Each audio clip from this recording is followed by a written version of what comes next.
ঈদ মানেই কেনাকাটা। ঈদ এলে কেনাকাটার যেন কোনো শেষ থাকে না। একদমই তাই। আসসালামু আলাইকুম ভিউয়ার্স, সবাই কেমন আছেন? মহান রব্বুল আলামিন সবাইকে সুস্থ রেখেছেন, ভালো রেখেছেন, সেই দোয়া রেখে শুরু করছি আজকের আরেকটা শপিং ভিডিও। তো চলে গিয়েছিলাম আমরা একদম সোজা বাসা থেকে অটো নিয়ে একদম আড়ংয়ে। তো আড়ংয়ে যেয়ে মাত্র অল্প একটু ভিডিও করেছিলাম। তো ওনারা বলল যে ভিডিও করা যাবে না, তাই দেখে আর ভিডিওটা করলাম না। তো আড়ং থেকে আমরা যেগুলো কেনাকাটা করার সেগুলো কেনাকাটা করে নিয়ে নিচতলা থেকে করেছি আর ওপরতলা থেকেও করেছি। তো কেনাকাটা করে নিয়ে যখন বের হলাম তখন একটু ভিডিও করলাম। আড়ংয়ের থেকে বের হয়ে এখানে আমরা দুই যা মিলে দাঁড়িয়ে আছি। অটো বা রিক্সা যেটাই হোক, আমরা শহরের মধ্যে যাব, কেনাকাটা আরও বাদ আছে সেজন্য। তো দেখলাম যে আড়ংয়ের মধ্যে এসে কেনাকাটা করলাম কিছু কিছু টুকিটাকি, কিন্তু খুব একটা শান্তি পেলাম না। কারণ আসলে আড়ংয়ের দাম তো বেশি সব কিছু, প্লাস দেখলাম যে বাচ্চাদের কাপড় কিনতে গিয়েছিলাম, তো বাচ্চাদের কাপড়গুলো খুব একটা ভালো লাগলো না। তারপরও ব্র্যান্ড বুঝেন না, মানুষ ব্র্যান্ড নিয়েই অস্থির। তো এই জন্য বাচ্চাদের কয়েকটা কাপড় এখান থেকে নেওয়া হলো। তো যাই হোক, আমরা আরও চুলের প্যাক কিনলাম, বাদবাকি কিছু খুঁটিনাটি জিনিস কিনেছি। কেনাকাটা করার পরে সোজা চলে এসেছি কুষ্টিয়া জেলা পরিষদে।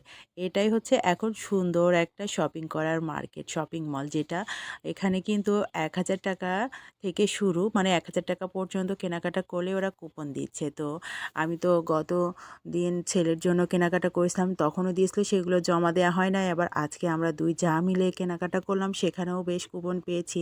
তো সেইগুলাই সব আজকের জমা দিলাম। এটা র্যাফেল ড্র হবে ২৪ তারিখে, ২৪শে মার্চ। তো জমা দিয়ে দিলাম, দেখাই যাক না কি হয়।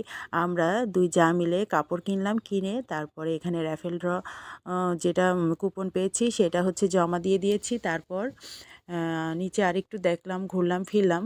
নিচেও তো বেশ সুন্দর সব কিছুই আছে। আমরা নিচে থেকেই কেনাকাটা করেছি, উপর পর্যন্ত যাই নাই। তো দেখলাম যে শর্টে কাটে খুব সুন্দর একটা শপিং মল এই জেলা পরিষদটা। আর একবারে ঢুকে বড় থেকে ছোট সবার কাপড় চোপড় সব কিছুই সুন্দরভাবে পাওয়া যায়। শুধু কাপড় চোপড় না, জুতা স্যান্ডেল সব কিছুই। তো সব মিলিয়ে এখানে কেনাকাটা করে মজা বেশি, শান্তি বেশি। তো এখান থেকেই কিন্তু আমরা কেনাকাটা সেরে নিলাম। বাইরে আর শহরের মধ্যে খুব একটা ঘুরলাম না। তো যাই হোক, আজকে আড়ংয়ে যেয়ে খুব একটা ভালো লাগলো না। কারণ ওই যে আড়ংয়ে ব্যাগ নিয়ে প্যারা চলছে, তো আমরাও কিন্তু কোনো অংশে কম নই। আমরাও কিন্তু ব্যাগ না নিয়ে যা যা কেনাকাটা করেছি, বড় একটা ব্যাগ নিয়েছি, ভ্যানিটি ব্যাগ, ওর মধ্যেই সব ভরে নিয়েছি। আমরাও কম কিসে বলুন? ওরা ব্যাগ কিনে দিতে হবে এই জন্য আমরাও ব্যাগ না নিয়েই কিনে সব ব্যাগে, আমাদের ব্যাগে ভরেছি। তো যাই হোক, ওখান থেকে বের হয়ে চলে এলাম। তারপর কেনাকাটা সেরে দুজন বাড়িতে চলে এলাম। আজকের ভিডিওটা কেমন লাগলো অবশ্যই জানাবেন।